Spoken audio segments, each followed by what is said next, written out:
आपण एमपीएससीने विचारलेले प्रश्न आहे त्याचा अनालिसिस घेत असतो. आजचा आपला प्रश्न आहे एमपीएससीने विचारलेला महाराष्ट्र राजपत्रित नागरी सेवा संयुक्त पूर्व परीक्षा 2025 मध्ये हा प्रश्न विचारलाय की भारताच्या राज्यघटनेतील अनुच्छेद 371 व त्याच्या उप अनुच्छेदानुसार विशेष दर्जा नसलेली राज्य ओळखा.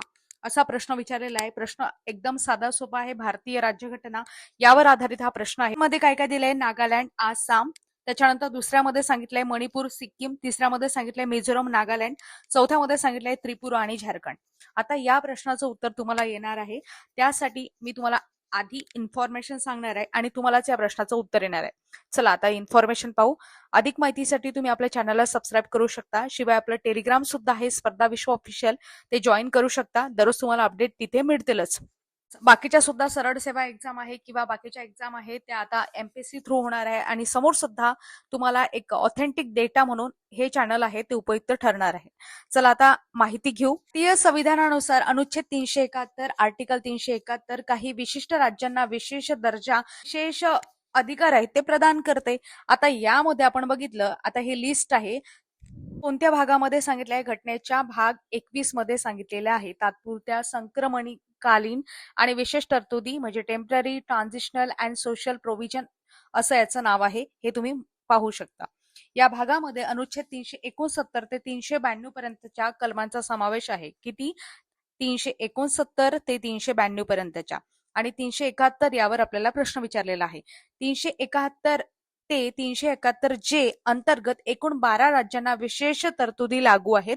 ते 12 राज्य आपल्याला माहिती पाहिजेत आणि क्रमाने माहिती पाहिजे जेणेकरून आपल्याला प्रश्नाचं योग्य उत्तर येईल. आर्टिकल पाहू. आर्टिकल 371 मध्ये काय सांगितलेलं आहे? महाराष्ट्र आणि गुजरात याबद्दल माहिती सांगितलेली आहे. प्रमुख तरतुदी ज्या आहेत त्या विदर्भ, मराठवाडा म्हणजे महाराष्ट्रासाठी आणि सौराष्ट्र, कच्छ, गुजरातसाठी स्वतंत्र विकास मंडळे स्थापन करणे याबाबत तरतुदी आहे 371 मध्ये. त्याच्यानंतर 371 ए आहे. याच्यामध्ये नागालँडसाठी विशेष तरतुदी सांगितलेल्या आहे. नागा लोकांच्या धार्मिक, सामाजिक प्रथा आणि जमिनीच्या अधिकारांचे संरक्षण यासाठी नागालँडसाठी 371 मध्ये तरतुदी सांगितलेल्या आहेत. त्याच्यानंतर 371 बी मध्ये आसामसाठी विशेष तरतुदी सांगितलेल्या आहे. विधानसभेत आदिवासी भागातून निवडून आलेल्या सदस्यांची विशेष समिती स्थापन करण्याबाबत. त्याच्यानंतर 371 सी आहे. सी मध्ये मणिपूर, ठीक आहे, मणिपूरच्या डोंगराळ भागासाठी विशेष समिती आणि राज्यपालांना विशेष जबाबदारी सांगण्यात आलेली आहे. त्याच्यानंतर 371 डी आणि ई, 371 डी आणि ई यामध्ये आंध्र प्रदेश आणि तेलंगणा यासाठी विशेष तरतुदी सांगितल्या आहेत. शिक्षण आणि सरकारी नोकऱ्यांमध्ये स्थानिक रहिवाशांना समान संधी याबद्दल तरतुदी आहेत. 371 एफ मध्ये सिक्कीमसाठी तरतुदी आहेत. सिक्कीमच्या जुन्या कायद्यांचे संरक्षण किंवा विधानसभेच्या रचनेबाबत विशेष अधिकार सांगितलेले आहेत. त्याच्यानंतर 371 जी आहे त्यामध्ये मिझोरम याबद्दल तरतुदी आहेत. मिझो लोकांच्या सामाजिक आणि धार्मिक प्रथांच्या संरक्षणासाठी संसदेने कायदे थेट लागू न होणे, संसदेचे जे काही कायदे आहेत थेट लागू न होणे यासाठी तरतुदी आहेत. त्याच्यानंतर 371 एच आहे अरुणाचल प्रदेश, त्यामध्ये कायदा आणि सुव्यवस्थेसाठी राज्यपालांना विशेष अधिकार आहेत. 371 आय आहे त्याच्या अंतर्गत गोवा विधानसभेची किमान सदस्य संख्या 30 असणे अनिवार्य आहे.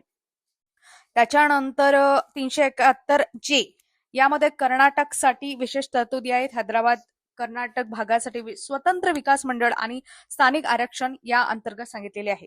आता मूळ संविधानामध्ये अनुच्छेद 371 हे 26 जानेवारी 1950 पासून संविधानाचा भाग आहे.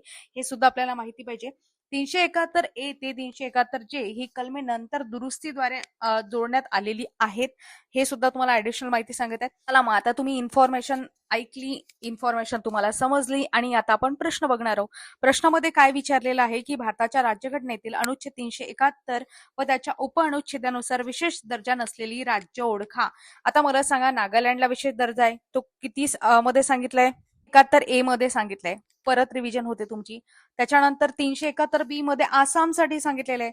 मणिपूरला सी मधून सांगितलंय 371 सी मध्ये. सिक्कीमला सांगितलेला आहे तो एफ मध्ये सांगितलेला आहे. मिझोरमला सांगितलेला आहे का? हो, जी मध्ये सांगितलंय. नागालँडला कुठे सांगितलेलं आहे? ए मध्ये सांगितलंय. त्रिपुरा आणि झारखंडचा उल्लेख आला काय? नाही. म्हणून हेच आपल्या प्रश्नाचं योग्य उत्तर आहे. तुम्हाला म्हणजे ऑप्शन क्रमांक 4 त्रिपुरा आणि झारखंड याचा उल्लेख यामध्ये आढळत नाही. ठीक आहे, अशा पद्धतीने आपण प्रश्न अनालिसिस केला, डिटेल माहिती सुद्धा घेतली. अशाच पद्धतीने पूर्ण आपली सिरीज आहे, पूर्ण माहिती आपण अपलोड करणार आहोत. माहितीसाठी तुम्ही चॅनलला सबस्क्राईब करू शकता, शिवाय आपलं टेलिग्राम सुद्धा जॉईन करू शकता.